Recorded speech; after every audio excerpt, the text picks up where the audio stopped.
4-4 20 ले गए। हम इसे चेक करके जब आपको बताएं। पिछले 2 महीने से ज़्यादा धुम्मस से मार पिटाई दहशत की वजह से 10-20 दुकान तो बंद है।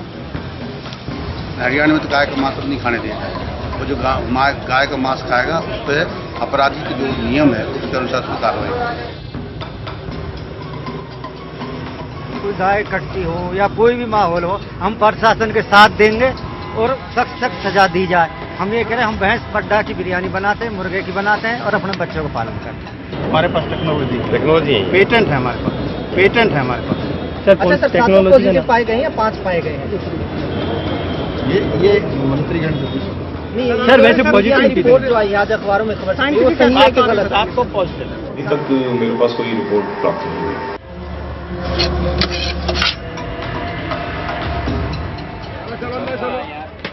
अंदर चलिए, हलीम बिरयानी खाइए और काम पे चलिए। वाह मसाले या मसाले और बोलो के प्लेट पीछे की मालूम करो। बिरयानी, हलीम बिरयानी, हरी वाली बिरयानी ताजा, लौंग इलायची वाला है, लौंग इलायची वाला बिरयानी। नमस्कार, मैं रवीश कुमार। हम आए हैं जामा मस्जिद के गेट नंबर 2 के इलाके में। आपको पता ही है कि बिरयानी आजकल अफवाहों में घिर गई है। उससे लेकर तरह तरह के संदेह किए जा रहे हैं, सैंपल बटोरे जा रहे हैं। अब कानून है तो सरकार लागू करेगी। वो कहती है इसमें कोई राजनीति नहीं है, लेकिन जो गरीब बिरयानी बेच रहा है, क्या उसे मालूम है कि ऐसा कोई कानून है और खता करने पर क्या सज़ा है? उसे मालूम नहीं है। लेकिन इस बिरयानी के चलते अपराधीकरण, क्रिमिनलाइजेशन जिसको बोलते हैं, ऐसे अनजान बहुत सारे लोग सलाखों के पीछे भेजे जा सकते हैं। ये एक पहलू है। दूसरा पहलू ये है कि हमारी राजनीति का ये एक स्थायी व्यंजन होता जा रहा है। जब भी किसी की मुल्क परस्ती, देशभक्ति पर अगर आपको सवाल उठाने हों तो वो बिरयानी का जिक्र आ जाता है। किसी मेहमान की अगर ख़ास तरह से मेहमान नवाजी होती है तो ये भी आरोप लग जाता है कि उन्हें बिरयानी खिलाई जा रही है। हाँ, इसका मतलब ये है कि आप एक तरह से उससे इस व्यंजन की जो राजनीतिक स्थिति है, पॉलिटिकल पोजीशन है, वो बहुत अजीब होती जा रही है। कब इस व्यंजन को लेकर झगड़ा हो जाए, रगड़ा हो जाए, पता नहीं चलता। हमारे देश में बिरयानी कहाँ से आई, किस तरह से आई और हिंदुस्तान के अलग अलग राज्यों के हिसाब से इसका स्वरूप कैसे बदला, हम चाहते हैं कि इसी बहाने इस पर भी बात हो। क्योंकि बिरयानी को वो पसंद करने वाले अलग तो है ही, जो पसंद करते हैं वो भी उन लोगों से चिढ़ते हैं जब पता चलता है कि वो अगला बिरयानी खा आया और मैं नहीं खा पाया। और जो बिरयानी नहीं खा पाते हैं वो भी बिरयानी खाने वालों से चिढ़ते हैं। तो बेचारी बिरयानी करे तो क्या करे। इसलिए वेज बिरयानी भी है आपके मुल्क में और तरह तरह की बिरयानियां हैं। Thank you. हाँ, क्या बढ़िया लगा। जामा मस्जिद बेशक दे देंगे, राउंड तो लेके आइए आप। राउंड लेने जा रहे हैं। हो गया। आपका क्या नाम हुआ? राजू श्रीवास्तव। राजू श्रीवास्तव, क्या बात है श्रीवास्तव जी। कितने साल से आप फोटो खींच रहे हैं? 10 साल हो गए। 10 साल से आप फोटो खींच रहे हैं? 10 साल हो गए मेरे को फोटोग्राफ करते हुए, इस इबादत करते हुए, इस मस्जिद को नाम लेते हुए, इसका इस्तकबाल करते हुए, इसका दीदार दुनिया को कराते हुए। राजू जी, आप 10 साल से यहाँ पे फोटो खींच रहे हैं? जी सर। ओके राजू जी, आप तो, आपकी बात से तो बड़ा मजा आया सुन के। आपने मेरी तस्वीर खींची है ना, बढ़िया वाली? Yes sir. असल में हम आए हैं यहाँ पे। हाँ, नो प्रॉब्लम सर। कि आजकल क्या हो गया है, जो बिरयानी से भी सैंपल लोग उठाने लगे। ठीक है। हाँ, वही तो आपका रीजन आप बताएंगे ना इस चीज का। तो लोग उठाने लगे हैं। हाँ जी, उसमें शक होने लगी है, बिरयानी को लेकर भी शक होने लगी है। हाँ जी, उसके बाद आदमी आदमी को लेकर शक करेंगे हम। क्या बात है कि नहीं? अभी तो बिरयानी से कर रहे हैं, फिर दूध से करेंगे, फिर दही से करेंगे। आप कुछ संदेश दे दीजिए। आप 10 साल से यहाँ पे फोटो खींच रहे हैं। संदेश दे रहे हैं कि स्वस्थ रहो, शुद्ध रहो, अच्छा रहो, गुड रहो। मैं ये कहता हूँ, अपनी बॉडी को लाइफ रखो, लाइफ लॉन्ग अपनी बॉडी को लाइफ, गॉड ब्लेस यू। अपनी बॉडी को अच्छा रखो। इस महफिल, बड़ी महफिल में कोई गवारा नहीं है, सब प्यारे हैं, कोई गवारा नहीं। क्या बात, क्या बहुत अच्छा। और कोई झगड़ा नहीं करो आप? झगड़ा नहीं करने। ठीक है। जिसको बिरयानी खानी वो बिरयानी खाए। भाईचारा है, भाईचारे से रहो। भाईचारा है, भाईचारे से रहो। भाईचारे में वो पावर है जो किसी चीज में पावर नहीं है। खाने में भी पावर नहीं है, भाईचारे में इतनी पावर है। भाईचारे में जितनी पावर है, क्या बात है। राजू श्रीवास्तव हाँ मिल जी, गए सर। हमें, यहाँ पे मैं जा रहा था तो फोटो खींच रहा था, तो उन्होंने बताया कि जामा मस्जिद के गेट नंबर 2 पे आप 10 साल से फोटो खींच रहे जी हैं। सर, जी कहाँ सर। से आए राजू जी आप यहाँ? मैं तिमारपुर वहाँ दिल्ली से रोज आते हैं? जी सर। एक और अप यही डाउन आपका होता है, रोजगार का अड्डा है? रोजगार है ये मेरा दफ्तर हाँ जी सर। डी है कि ओरिजिनल है? ओरिजिनल है। ओरिजिनल राजू अब श्रीवास्तव। बात है यार। चश्मा है, टोपी है, फोन है, ये फोन है। निकॉन का कैमरा निकॉन है। कैमरा है। अच्छा, मेरा फोटो रख लीजिएगा। Thank you.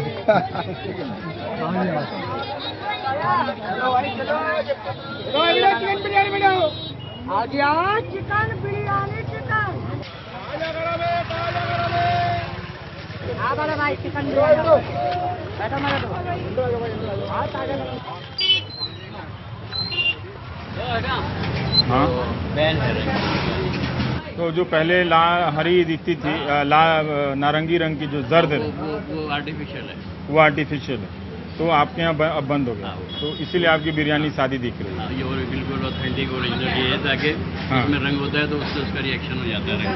ओह अच्छा, तो ऑथेंटिक ओरिजिनल क्या? हम तो वही सोचते हैं कि वही जो जर्द बिरयानी है में तो वो वही ओरिजिनल। आर्टिफिशियल कलर है। अच्छा, वो कलर आर्टिफिशियल है। और ये जो बिरयानी को लेकर विवाद हो रहे हैं इतनी तरह से, वो हमारे यहाँ नहीं, क्योंकि हमारे यहाँ तो मटन यूज होता है। अच्छा, हम और कोई क्वालिटी का कोई शुगर इस्तेमाल ही नहीं करते। आप तो नहीं करते हैं क्योंकि यहाँ सब कोई खाने इसीलिए आता हमारे है। यहाँ तो एक्सपेंसिव है वैसे भी, और जब हमें कॉस्ट मिल रही है तो हमें ज़रूरत है। हमने तो खास तौर से ये गरीब में हाँ। कि मटन यूज़ करती हूँ उनकी, इसलिए महंगी भी है। नहीं, 400 रुपये प्लेट। जी जी। तो वही खाएगा जो पैसे वाला होगा, वही खा आप सकता है, जैसे। जो शौकीन आप होगा। जैसे। नहीं, मैं हूँ पैसे वाला। क्या बढ़िया, बिरयानी सिर्फ मुस्लिम लोग ही बनाते हैं, हिंदू लोग नहीं बनाते। नहीं, ऐसा कॉन्सेप्ट नहीं है। बहुत सी मैडम आती हैं यहाँ, वो कहती हैं कि हम आपसे अच्छी बिरयानी तो हम अपने घर पे बना लेते हैं। ऐसे वो हिंदू होती हैं, वो आगे कह के चली जाती जी, हैं। जी, हालांकि इसकी जब भी पॉलिटिक्स होती है एक कम्युनिटी से जोड़ दिया जाता है, जी। लेकिन खाने वाले तो सब हैं इसमें, खाने वाले है कि नहीं? ज़्यादा वही कंज्यूम वही कर रहे हैं आजकल। हाँ। मुस्लिम कम्युनिटी तो अब परचेजिंग पावर नहीं रही है इतनी, अच्छा, इसलिए एक्सपेंसिव है। जब तो ज़्यादातर हमारी 80% जितने भी गेस्ट हैं वो 80% नॉन मुस्लिम है। Non Muslim.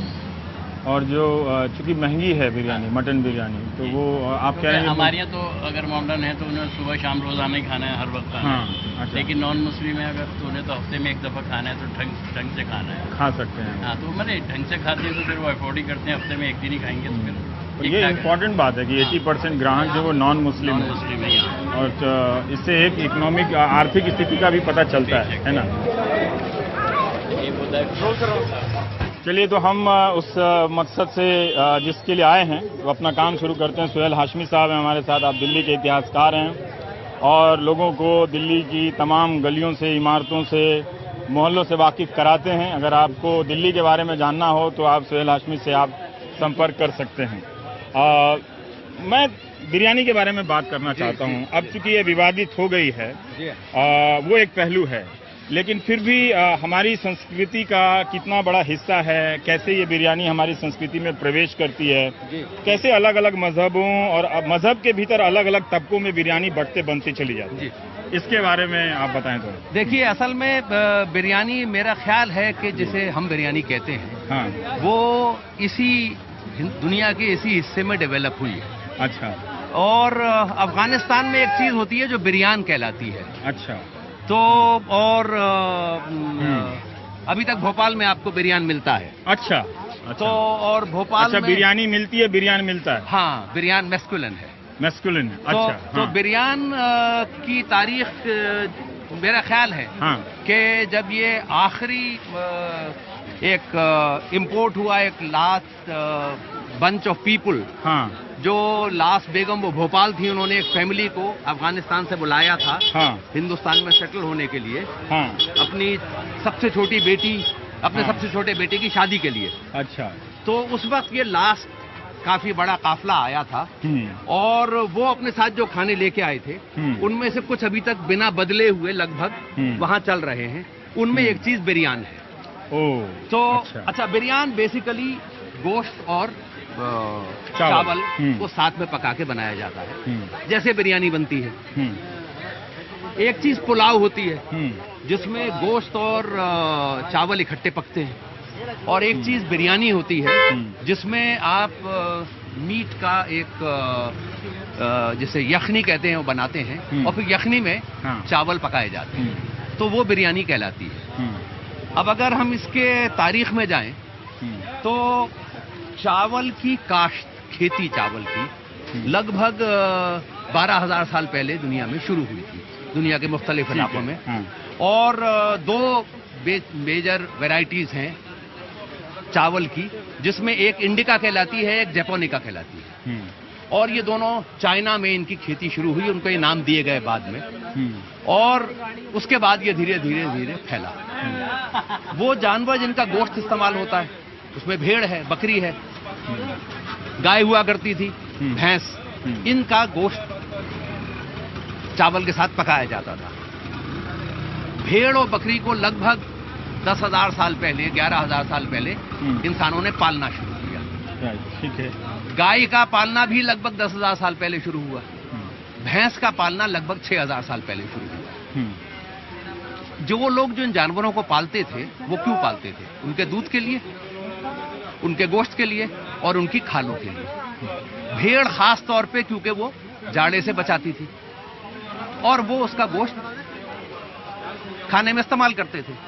चावल वो एक फसल है जो सबसे पहले जिसकी खेती इंसानों ने करनी शुरू की, बाकी तमाम अनाजों से पहले। तो उसके साथ मिलाने लगे, उसके साथ बनाने लगे। अब आप देखेंगे कि जितने हमारे मुल्क में जो रिचुअल्स होते हैं उसमें धान का इस्तेमाल होता है। वो लोग भी जो चावल नहीं खाते वो भी धान का इस्तेमाल करते हैं। मामा की जो दावत होती है वो भात कहलाती है। तो चावल के कल्टीवेशन का बहुत पुराना ट्रेडिशन है। जब लोगों ने चावल के साथ कुछ और मिला के खाना शुरू किया तो उसमें गोश्त मिलाना शुरू किया होगा, और जो भी जानवर वो पालते थे उनका गोश्त इस्तेमाल करते थे। अब ये जाहिर है कि बकरी और भेड़ में उतना गोश्त नहीं होता जितना बड़े जानवरों में होता है, और इसलिए बड़े जानवरों का गोश्त सस्ता होता है। तो गरीब आदमी के लिए अगर उसको प्रोटीन चाहिए था, रिच प्रोटीन डाइट चाहिए थी, तो उसके लिए बड़े जानवरों का गोश्त ज्यादा आसानी से उसको अफोर्ड कर सकता था। तो इसलिए भैंस और गाय का गोश्त जो था वो इस्तेमाल होने लगा, और उससे वो धीरे धीरे धीरे तो हमेशा एक जो खाते पीते लोग हैं वो आम तौर के ऊपर भेड़ या बकरी का गोश्त इस्तेमाल करते हैं। हिंदुस्तान में कश्मीर को छोड़ के इसका गोश्त जो है बकरी का ज्यादा प्रेफर किया जाता है। तो आम तौर के ऊपर बकरी के गोश्त से बिरयानी बनती है। लेकिन जो गरीब लोग थे वो बकरी का गोश्त अफोर्ड नहीं कर सकते, तो वो लोग गाय के गोश्त से या भैंस के गोश्त से खाने लगे, बिरयानी में डाला करते थे। बिरयानी पुलाव जो भी पकाए लोग, मतलब जैसे कांचा इलियास साहब कहते हैं कि अनुसूचित जाति में भी लोग एक बड़ा तबका खाता है, बहुत बड़ा तबका खाता है। हाँ हाँ, बहुत बड़ा तबका। हिंदुओं का भी एक तबका खाता है, अच्छा खासा बड़ा तबका खाता है, जिनको अब हम कह रहे हैं कि अब तुम हिंदुओं का हिस्सा हो वगैरह वगैरह। तो पिछले 5,000 साल में तो हमने उनको हिंदुओं का हिस्सा समझा नहीं, लेकिन वो लोग खाते हैं। और मसला ये है, खास तौर से जो गरीब किसान है उसका मसला ये था कि वो बूढ़े जानवरों का क्या करे, तो बूढ़े जानवरों को बेच दिया करता था। जब जो खाते थे वो खा लिया करते थे, जो नहीं खा सकते थे वो उन्हें बेच देते थे। एक रास्ता है कि केरल से आई क्या बिरयानी, कोई कहता है कि क्या मुगल लेकर आए या तुर्क लेकर आए, मतलब इस तरह की बातें होती हैं, है ना। तो ये जो और ये जो देग है ये क्या खालिश हिंदुस्तानी है या ये भी? देखिए, जो जितना खाना सेंट्रल एशिया में पका करता था, उज्बेकिस्तान, ताजिकिस्तान, अफगानिस्तान, ये जो पूरा इलाका है सेंट्रल एशिया का, वहाँ पर देग की इस तरह की पकाई नहीं है। अच्छा। उनका सारा खाना बुनियादी तौर पर तंदूर पे पकता है। अच्छा, तो सेंट्रल एशिया वाला? सेंट्रल एशिया का तंदूर के ऊपर परात रख देते हैं, उसमें पका लेते हैं। ये जो भुनाई का सारा जो खेल है ये हिंदुस्तानी है। ये देग हिंदुस्तानी है? ये देग तो बिल्कुल हिंदुस्तानी है। मेरे हिसाब से ये हिंदुस्तानी देग है। ये हिंदुस्तान में ही इस तरह की पकाना और ये सबका सब जो है ये हिंदुस्तान में डेवलप हुआ। क्योंकि जो अगर आज आप देखें जो अफगानी पुलाव है, उसमें बहुत सारे ड्राई फ्रूट पड़ते हैं, बहुत थोड़ा सा छोटे छोटे पीसेस मीट के होते हैं। वो हमारी बिरयानी जैसा नहीं है। उसमें किशमिश होती है, तो किशमिश हमारे यहाँ बिरयानी में तो नहीं पड़ती। तो ये बहुत, वो वहां से जो आया वो धीरे धीरे धीरे धीरे मॉडिफाई हुआ, क्योंकि भुनाई का जो सारा मामला है वो बिल्कुल खालिस तौर से हिंदुस्तानी। हाँ। अच्छा, मैं ये जानना चाह रहा था कि हमारे देश में जैसे केरल की बिरयानी अलग है, लखनऊ वालों की बिरयानी अलग है, दिल्ली वालों की बिरयानी अलग मानी जाती है, कलकत्ता वालों की बिरयानी में आलू अंडा है ना, वो तो होता ही होता है, बाकी गोश्त हो या ना हो। सो अलग अलग इलाके के लोग अलग अलग तरह से बिरयानी को चखते हैं। ये लोगों ने अपना इन्वेंशन करते चले गए। बिल्कुल बिल्कुल। जैसे अगर अभी आप सड़क पर निकल जाएं, हाँ, तो आपको हर चौक के ऊपर मोमो बेचने वाले मिलेंगे। हाँ। आज से 15 साल पहले दिल्ली में मोमो नहीं मिलते। बिल्कुल, हाँ बिल्कुल। अच्छा, अब आपके पास चीनी तरीके के मोमो भी मिलते हैं। जैसे मोमो नागालैंड में बनाए जाते हैं वो भी मिलते हैं। हाँ। गढ़वाली में मोमो भी मिलते हैं, पंजाबी मोमो भी मिलते हैं। तो ये बिरयानी का भी यही हुआ है। बिरयानी जो है वो मेरे हिसाब से ये जो नॉर्थ इंडिया का इलाका है, जहाँ पे सल्तनत थी और उसके बाद मुगलों का रूल आया, ये इस इलाके में डेवलप हुई। अब जैसे जैसे अच्छा, आज से 100 साल पहले, 50 साल पहले घर के बाहर खाने का कोई रिवाज था नहीं, लोग घरों में खाते थे। यहाँ जितनी दुकानें थी जामा मस्जिद के आसपास, यहाँ जो मुसाफिर आते थे और जो सौदागर आते थे उनके लिए दुकानें थी। मतलब मेरे अब्बू के वक्त तक घर से बाहर खाने पे पिटाई होती थी अगर आपने सड़क पे खा लिया तो। यहाँ पे सिर्फ जो बाहर के लोग थे वो खाया करते थे। अब धीरे धीरे बाहर खाने का रिवाज बढ़ रहा है, तो दुनिया भर की वैरायटीज बिरयानी की बन रही हैं। आजकल मैंने सुना है कि मुरादाबादी बिरयानी का दिल्ली में बहुत शोर है।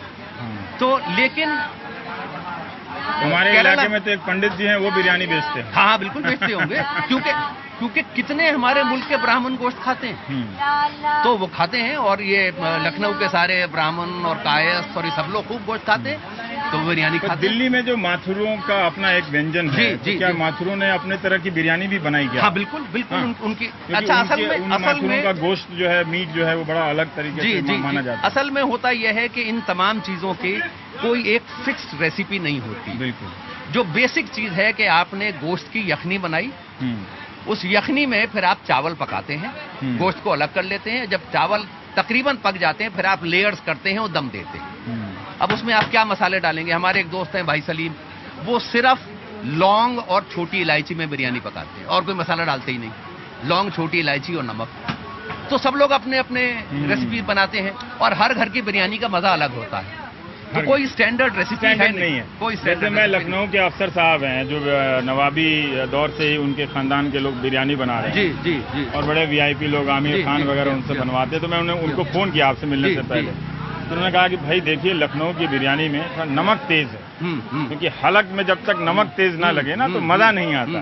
तो वो तो बाकायदा रेसिपी बताने लगे कि 600 ग्राम दूध डाल लेना। उन्हें लगा कि मैं बिरयानी की रेसिपी पूछ रहा हूँ। 1 किलो दूध डाल लेना और 600 ग्राम दही डाल लेना, 250 ग्राम प्रेशर है, वो लखनऊ की बिरयानी ना खाएं। उनके लिए। पर ये दिल्ली के इलाकाओं के हिसाब से भी बिरयानी में अंतर है क्या? जैसे जामिया वालों की बिरयानी अलग हो और जामा वालों की बिरयानी अलग हो, निजामुद्दीन वालों की अलग हो। एक दिल्ली के बहुत मशहूर राइटर थे, कॉलमिस्ट थे, मुल्ला वाहिदी उनका नाम था। अच्छा। तो उन्होंने एक बार हमारे ताया से पूछा कि भाई तुम कहाँ के रहने वाले हो? तो उनका दिल्ली के। तो कहने लगे दिल्ली में कहाँ के? तो कहने लगे कश्मीरी गेट के। कहने लगे कश्मीरी गेट दिल्ली नहीं है। तो दिल्ली क्या है? उनका कूचा चेलान। बस कूचा चेलान दिल्ली है। तो अब दिल्ली जो इस दिल्ली के शाहजहानाबाद के रहने वाले हैं, वो ये मानते हैं कि निजामुद्दीन वालों को बिरयानी पकानी नहीं आती। अच्छा, ठीक है। अच्छा, यहाँ वालों की शेखी है कि निजामुद्दीन वालों को पकानी नहीं आती। उसकी कुछ एक लॉजिक भी है। निजामुद्दीन की दरगाह के ऊपर बिरयानी तकसीम होती है। अच्छा, ठीक है। तो अब अगर आप हनुमान जी के मंदिर जाएं पूजा करने, वहां से आप मोतीचूर के लड्डू तो नहीं खरीदेंगे ना। मोतीचूर के लड्डू खरीदने के लिए आप किसी और दुकान पर जाएंगे, वहां तो प्रसाद है। तो प्रसाद तो बहुत सस्ता बनता है, सबके लिए बनता है। सबके लिए बनता है, तो वो आप अपने घर लेके नहीं जाएंगे कि वहां प्रसाद की तरह तो ले जाएंगे, पर लड्डू खिलाने के लिए हनुमान मंदिर से कोई खरीद के नहीं लाता। ऐसा ही है, अगर आपको बिरयानी खानी है तो आप किसी जो वेल नोन कुक है उसके पास जाके बिरयानी लाएंगे। आप निजामुद्दीन की दरगाह से बिरयानी खरीदते नहीं खाने के लिए। दरगाह पे बिरयानी चढ़ाई जाती है? नहीं, लोग जो वहाँ सुनने आते हैं उनको लोग डिस्ट्रीब्यूट करते हैं। अच्छा।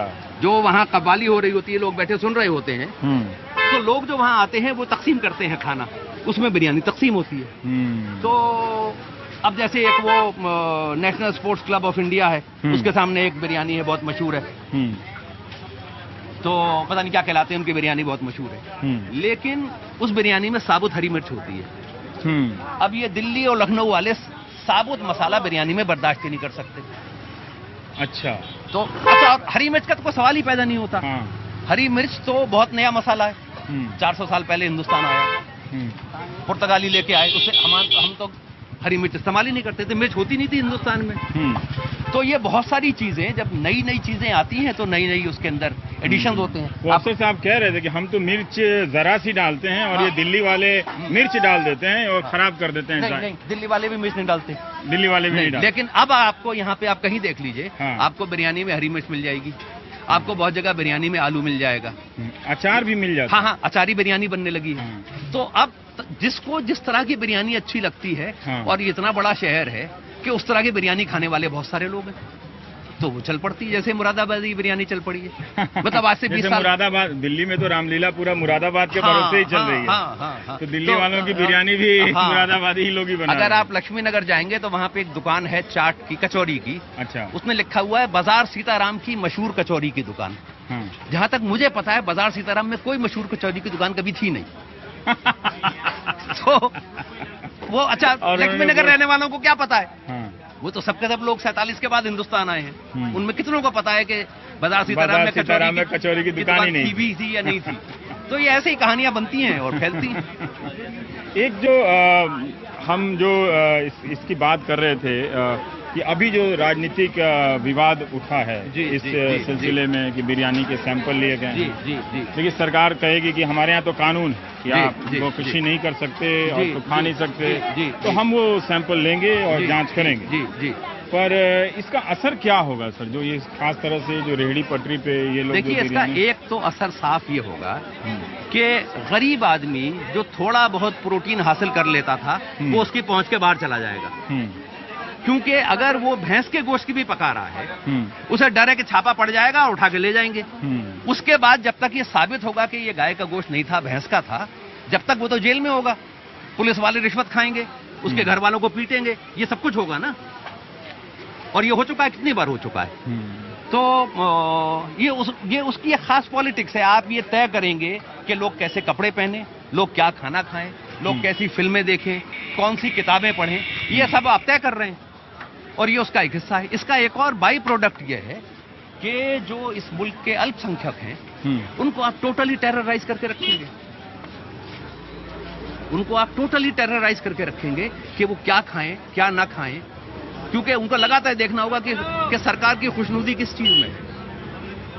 अब आज आपने उसके ऊपर बीफ के ऊपर पाबंदी लगा दी है, कल आप किसी और चीज पे लगा देंगे, मटन पे लगा देंगे। हाँ? मटन बिरयानी भी कोई ट्रेन में खोलेगा तो इस शक से रहे कोई ये ना समझ ले कि हम बीफ खा रहे हैं, पिटाई ना हो जाए। और वो हो चुका है, वो हो चुका है। साइड में हो जाओगे।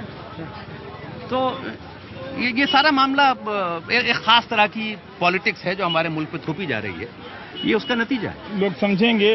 पर फिर हम थोड़ा सा और बात करना चाहते हैं कि जब आम तौर पे मैं कहीं पढ़ रहा था कि इसकी शुरुआत भी गरीबों से होती है, और अब जिस तरह से दिल्ली में ठेले ठेले पे मोमो की तरह देख रहा हूँ, जी, तो ऐसा लग रहा है कि ये एक तरह से गरीबों के प्रोटीन का एक सोर्स तो बन ही गया। पहले मैं कहीं पढ़ रहा था कि सेना के लोगों से कोई मुमताज़ महल से इसका रिश्ता है बिरयानी बनने से, कि वो कहीं से आती हैं और देखती हैं कि हमारे सैनिक बड़े कमज़ोर हो गए हैं, तो उन्हें कहती हैं कि चावल और बिरयानी मिला के पकाओ।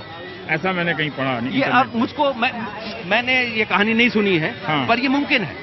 ऐसी बहुत सारी चीजें मुमकिन है। जैसे वो जब लखनऊ में इमाम बाड़ा बना, तो उनके लिए खिचड़ा पकाया गया था। अच्छा, वो फेमिन रिलीफ का मेजर था और भयानक सूखा पड़ा हुआ था।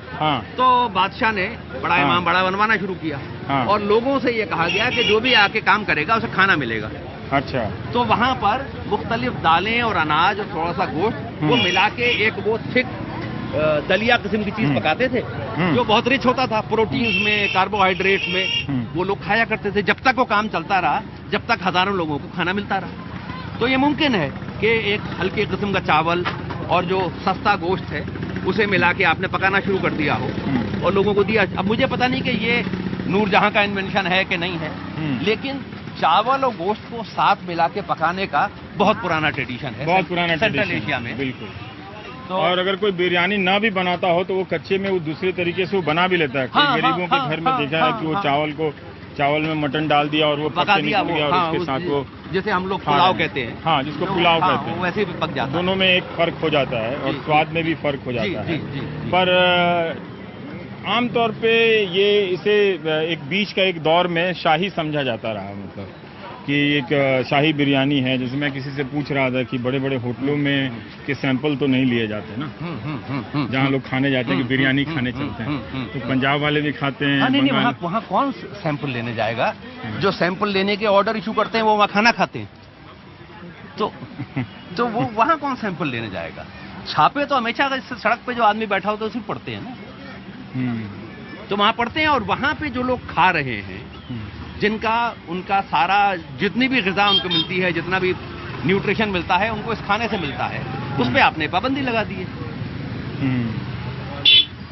पर इस विवाद को वो हमेशा एक आस्था से जोड़ देते हैं कि ये हम पसंद नहीं करते, हमारी आस्था का सवाल है ना। तो बहुत सारे लोग फिर वो मुगल सुल्तानों को, बादशाहों को भी कोट करते हैं कि उन्होंने भी गौकशी पे पाबंदी लगाई थी। नहीं, वो 1857 में बादशाह जफर ने लगाई थी, 1857 की जो बकरीद थी, क्योंकि अंग्रेज इस कोशिश में थे कि उसको लेकर दंगा करा दें, तो उन्होंने पाबंदी लगा दी। लेकिन ये तो आमतौर पे गौकशी हुआ करती थी और लोग उसका गोश्त खाते थे। और अब जहाँ जिन नए कुछ स्टेट्स में पाबंदियां लगी हैं, उसके बावजूद बहुत सारे स्टेट्स हैं जहाँ खाते हैं और सब लोग खाते हैं। मतलब केरल में, बंगाल में और नॉर्थ ईस्ट में और ये हिंदुस्तान के बाकी इलाके में भी खूब खाई जाती थी, क्योंकि गरीब आदमी को प्रोटीन कहाँ से मिलेगा। और हमारा एक ब्रांड भोजन है वो, एक तरह से अगर कहा जाए तो ब्रांड है हिंदुस्तान का। लोग बिरयानी पूछते हैं कि आपके यहाँ बिरयानी कैसी बनती है। तो ये एक सांस्कृतिक रूप से क्या सिर्फ ये बिरयानी, अच्छी बिरयानी बनाने वाले सिर्फ मुसलमान ही हुए क्या? दिल्ली में ही अगर देखें तो क्या? नहीं, देखिए, मैं नहीं समझता हूँ कि ऐसा है, क्योंकि आप कल्चर के जितने भी रिफ्लेक्शंस हैं, उनको आप मजहबों में नहीं बांट सकते। नहीं। आप जो हिंदुस्तानी क्लासिकल म्यूजिक है, उसको क्या सिर्फ हिंदू गाते हैं? जितने बड़े बड़े म्यूजिशियंस हैं, आप नाम लेना शुरू करेंगे, उनमें आधे से ज्यादा आपको मुसलमान मिलेंगे। अली अकबर हैं, विलायत हैं, अपने बिस्मिल्लाह खां साहब हैं, राशिद हैं, कितने सारे हैं। तो अहमद जान थे, रखवा थे तबले के ऊपर, अल्लाह रखा थे, जाकिर हैं। तो और जो कल्चर के दूसरे एक्सप्रेशंस हैं बहुत सारे, उन सब के अंदर मतलब उर्दू जबान जो इस शहर में पैदा हुई, उसके राइटर्स क्या सिर्फ मुसलमान हैं? नहीं, बिल्कुल ही नहीं। उर्दू का जो पहली हिस्ट्री लिखी गई वो राम बाबू सक्सेना ने लिखी। उर्दू इवॉल्व कैसे हुई, जो पहली हिस्ट्री है ऑफ उर्दू लिटरेचर, वो राम बाबू सक्सेना की लिखी हुई है। उर्दू का पहला नॉवल पंडित रतननाथ सरशार ने लिखा है, फसाना आजाद। तो जगन्नाथ वो थे, जगन्नाथ आजाद थे, कृष्णचंद थे, प्रेमचंद थे, ये सब उर्दू को लिखने वाले हैं। कन्हैया लाल कपूर थे, ये सब उर्दू के लिखने वाले हैं। अर्शमल सयानी थे, हमारे अभी जिंदा हैं वो, खुदा उनको लंबी उम्र दे, जुत्शी साहब, गुलजार जुत्शी साहब। तो वो उर्दू और फारसी में शायरी करते हैं। उनके बाप उर्दू और शायरी में फारसी करते थे। 94 साल की उम्र तक आईपी कॉलेज में फारसी पढ़ाया करते थे। बताइए, इतने बड़े बड़े कहाँ चुन के दाने निकाल के हिंदू मुस्लिम करते रहेंगे। लेकिन भले ही सरकार चाहे जितनी कहे कि हम इसे कानून को लागू कर रहे हैं, लेकिन अंत में इसका जो नतीजा है, जो रिफ्लेक्शन, वो इसी बात पर आ रहा है कि दो समुदायों को अलग किया जा रहा है और एक भोजन को लेकर जी, और जो कि वो दोनों में कॉमन है जी। और उसमें सबसे ज्यादा नुकसान जो है वो मुसलमानों से ज्यादा गरीब हिंदू का हो रहा है। जो गरीब किसान है, जिसके पास एक बूढ़ी गाय है और एक दुधारू गाय है, और वो 3 साल के फेमिन से जूझ रहा है, उसके पास चारा नहीं है, मुश्किल से जो चारा इकट्ठा करता है, किस गाय को खिलाएगा? कितने लाखों लोग बेकार हो गए हैं, क्योंकि अब सिर्फ काऊ ही नहीं, वो जो बुल है और ओल्ड काउज, उनका स्लॉटर भी बंद कर दिया गया है। पूरा का पूरा चमड़े का उद्योग बैठ गया है। तो ये सिर्फ एक, इसको आपने कह दिया कि गाय खाना बंद करो, और हम सोचा कि आपने मुसलमानों को बांध दिया। इस मुल्क में आप जो भी ऐसा कदम लेंगे, इस मुल्क की बहुमत जो है, जो गरीब आबादी है, और जिस गरीब आबादी का बहुमत हिंदू हैं, उनके ऊपर ज्यादा इसकी चोट पड़ेगी। आप पूरे मुल्क में सर्वे आप करवा लीजिए, आप देखिए कि कितने जो चमड़े की फैक्ट्रियां बनी हुई हैं, चमड़े की खाले साफ करने वाले जो वर्कशॉप्स बंद हुए हैं, उसमें सबसे ज्यादा कौन लोग बेकार हो रहे हैं? बहुमत हिंदू बेकार हो रहे हैं। और आवाज भी उठ रही है, जैसे केरल में बीजेपी के ही अध्यक्ष ने कहा था कि बीफ खाना हमारे यहाँ मुद्दा नहीं है। उसी बीजेपी के अध्यक्ष ने केरल में स्वीकार किया था। उसमें गोवा में रिजू जी ने, उन्होंने भी कहा कि हम वो खाते हैं। कौन है वहाँ के कोई मंत्री? में वो सब सफाई देने लगे बाद में बैठ तो के। वो ऊपर से आदेश आ जाता है तो फिर तो सब कंफ्यूजन है कि कहाँ कहाँ। जैसे असम में चुनाव हुआ तो वहाँ बीफ का कोई मसला ही नहीं हुआ। बिहार के चुनाव तक तो वो बाकायदा विज्ञापन में चल रहा था। जी चिकन बिरयानी चिकन कैसे है ये? 20 रुपया प्लेट है चिकन बिरयानी। इसमें क्या हरी मिर्च आपने डाली है? अचार, ये अचारी बिरयानी है। एक वाली दम कुक बिरयानी नहीं है? दम वाली।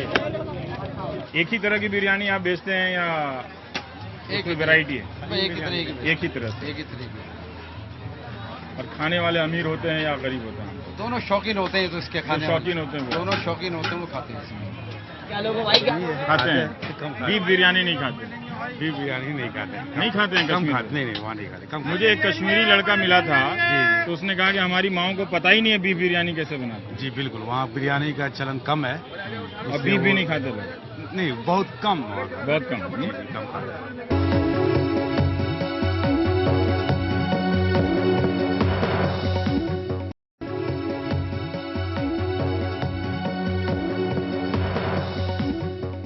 हमारे दर्शकों को, चूँकि हम आपके साथ इस इलाके में हैं और हम सब मतलब रोज़मर्रा की ज़िंदगी की मशरूफियत की वजह से पढ़ने का वक्त तो कम है हमारे पास, अगर आप इस इलाके के बारे में थोड़ी और जानकारी दे दें जहां हम चल रहे हैं, तो लोग थोड़ा। जिस इलाके में हम चल रहे हैं, ये हिंदुस्तान के आज़ाद होने के वक्त तक बहुत खुला बड़ा सा मैदान था। अच्छा। इसका नाम उर्दू मैदान था। इसका? अच्छा। ये जगह जहाँ हम चल रहे हैं। हाँ। और ये उर्दू मैदान इसलिए कहलाता था क्योंकि यहाँ पे फौज का कैंप लगता था। अच्छा। और फौज को टर्किश भाषा में उर्दू कहते हैं। तो उर्दू से करप्ट होके उर्दू बना और आर्मी के कैंप को उर्दू कहा जाने लगा। इस तरफ हमारे पीछे उर्दू बाजार है, जहाँ पर अब कुछ वक्त पहले तक उर्दू की किताबें बिका करती थी, अब वहाँ खाने की बहुत सारी दुकानें बन गई हैं। पर यहाँ उर्दू की किताबों की दुकानें बनने से पहले यहाँ पर जो फौजी यहाँ रहते थे, इस इलाके में फौज हुआ करती थी। हाँ, हम इधर चढ़ते हैं। हाँ जी, इधर। हाँ जी। फिर 1857 के बाद यहाँ पे धीरे धीरे ये मैदान खाली करवा लिया अंग्रेजों ने, खास तौर से। अच्छा। 1857 की बगावत के बाद जब उन लोगों ने दिल्ली पर कब्जा कर लिया और बहादुर शाह जफर को गिरफ्तार कर लिया, और उसके बाद किले में अंग्रेज रहने लगे। उस साल बारिश बहुत हुई थी, तो किसी अंग्रेज की समझ में यह आया कि अगर फिर बगावत हो गई तो क्या होगा। 3 तरफ तो शहर है जहां हर एक आदमी उनसे नफरत करता है और पीछे नदी है। तो उन्होंने लाल किले से 500 गज नाप के सारा इलाका खाली करा के बारूद लगा के उड़ा दिया। तब लाल किले के सामने जो खुला मैदान है, ये 1857 के अक्टूबर नवंबर में और 1858 के शुरू महीनों में ये मैदान बना। पहले यहाँ घनी आबादी थी, यहाँ नोबल्स के घर थे, झुग्गियाँ थी, झोपड़ियाँ थी, पेंटिंग उस वक्त में नजर आती है, वो सब उन्होंने साफ करवाई। फिर 20वीं सदी के शुरू में भाषा को लेके झगड़ा हुआ, आंदोलन होने शुरू हुए, तो नया दरियागंज जो पहले आर्मी की छावनी थी वो खाली कर लिया गया था। तो वहाँ हिंदी के समर्थकों ने हिंदी मैदान बनाया। अच्छा, मैदान बनाया, हिंदी मैदान। उर्दू मैदान के जवाब में। अच्छा, उर्दू मैदान के जवाब में हिंदी मैदान बनाया। वहाँ है अभी, वहाँ हिंदी मैदान है, हिंदी पार्क कहलाता है वो। बिना ये समझे हुए कि उर्दू मैदान का उर्दू जबान से कोई ताल्लुक नहीं था, तो फौज की छावनी। अभी भी हिंदी पार्क है, हिंदी पार्क है वहाँ पर नए दरियागंज में। तो वो उस पॉलिटिक्स, तो आप देख रहे हैं किस लेवल की ऊपर पॉलिटिक्स इस मुल्क में हुई। तो लोगों को कम से कम आपके साथ आना चाहिए, क्योंकि इन्हीं इलाकों में कोई 20 साल पहले जब मैं इन इलाकों में रिपोर्टिंग करने आया तो पता चला कि जनाना पार्क है यहाँ पे। 2-3 जनाना पार्क हैं केवल औरतों के लिए हैं, चार दीवारी उनकी काफी ऊंची है और उसमें सिर्फ औरतें जा सकती हैं। क्योंकि उसमें सिर्फ औरतें जा सकती थी। हाँ। तो जब national federation of Indian women बनी दिल्ली में, हाँ, तो मेरी दादी उसकी फाउंडिंग प्रेसिडेंट थी। हाँ, वो वहाँ मीटिंग लिया करती थी वहाँ पे। हाँ, उस जमाने में वुमन पुलिस तो थी नहीं। हाँ, तो वो अंदर मीटिंग लेती थी, फिर बुर्का पहनती चली जाती थी, कोई पहचानता भी नहीं था कौन। तो वहाँ पे बहुत सारी पॉलिटिकल मीटिंग्स हुई, वहाँ पे औरतों की पॉलिटिकल मीटिंग है वहाँ हुआ। उनके आजादी के जो सवाल हैं वहाँ भी उठे जहाँ पर चार दीवारी थी। चार दीवारी के भीतर भी ये सवाल उठाया गया। सुहेल हाशमी साहब, बहुत बहुत शुक्रिया दिल्ली का इतिहास बताने के लिए, बिरयानी का इतिहास बताने के लिए, उसकी राजनीति। और हम तो बिरयानी खाते हैं और खाने से ज्यादा उनसे ईर्ष्या करते हैं जो बनाते हैं। इसीलिए जब अफसर साहब बताने लगे कि हाँ 250 ग्राम दूध ले लेना, 250 ग्राम घी ले लेना, 600 ग्राम दही ले लेना, तो मैं लिखने भी लगा कि अच्छा ठीक है, किसी के काम आ जाए। जब आपके पास वक्त हो तो हमें बताइएगा, फिर हम आपको ले जाएंगे भाई सलीम के घर। अच्छा। और वहाँ आपको बिरयानी खिलाएंगे। अच्छा, वो उनकी बिरयानी की खास बात। खास मैंने बताया ना, वो सिर्फ इलायची में पकाते हैं। वो सिर्फ इलायची में पकाते हैं। तो कई तरह से बिरयानी पकाई जाती है। आजकल बिरयानी राजनीति से भी पकाई जाती है और अब सिपाहियों से भी पकवाई जाएगी जब वो सैंपल लेकर जाएंगे। तो मेरा इसमें एक आइडिया है सर कि एक राष्ट्रीय बिरयानी आयोग बने और मुझे पत्रकारिता में मन नहीं लगता, तो मुझे कम से कम उसका एक मेंबर बना दें। वो सिर्फ राष्ट्रीय नहीं हो सकता, वो अखिल भारतीय राष्ट्रीय बिरयानी आयोग बने, तो मुझे जज बना दे ताकि मैं बिरयानी के सैंपल चेक करता रहूं। और जो सैंपल उठाने वाले हैं वो शाकाहारी सिपाही हों। हाँ, वो कहीं वो रास्ते में खाली है तो इसलिए वो शाकाहारी सिपाही हों जो सैंपल उठाने वाले हों, ताकि अगर आस्था का ही सवाल है तो हम शाकाहारी सिपाही से मांस क्यों उठो, और है कि नहीं। तो हम ये भी ख्याल रखें जब हम इस स्तर पर आ चुके हैं तो हम उन सिपाहियों को ही भेजे जो मांसाहारी हैं, और फिर वो बिरयानी खा जाएंगे। और फिर वो बिरयानी खा जाएंगे, सैंपल आपको मिलेगा नहीं। और शाकाहारी उठाएंगे तो उनकी आस्था पे चोट लगेगी। तो इसलिए हम सोचते हैं बाहर से लोगों को लेकर आते हैं बिरयानी का सैंपल उठाने के लिए। बल्कि एक जुडिशियल कमीशन होना चाहिए। हाँ, वो बिठा देना चाहिए। जो भी कमीशन बनाए मेरा जुगाड़ हो जाना चाहिए, क्योंकि मुझे अब इस काम में मन नहीं लगता। कब तक आप इन्हीं हिंदू मुस्लिम झगड़ों को, इन्हीं मसलों में जो हमारी सियासत है वो बदल नहीं रही, वो मजदूरों के सवाल पे नहीं जा रही है, किसानों की बात नहीं कर रही है, उनका माहौल उड़ाती है। तो बहुत बहुत शुक्रिया आपका इतनी जानकारी देने के लिए और हमारे साथ भटकने के लिए पुरानी दिल्ली के इस इलाके में। और तुलसी श्रीधरन साहब और सुशील कुमार महापात्रा हमारे साथ आए और अपने तुलसी जी ने शूट किया। आपका भी बहुत बहुत शुक्रिया। मैं रवीश कुमार, नमस्कार।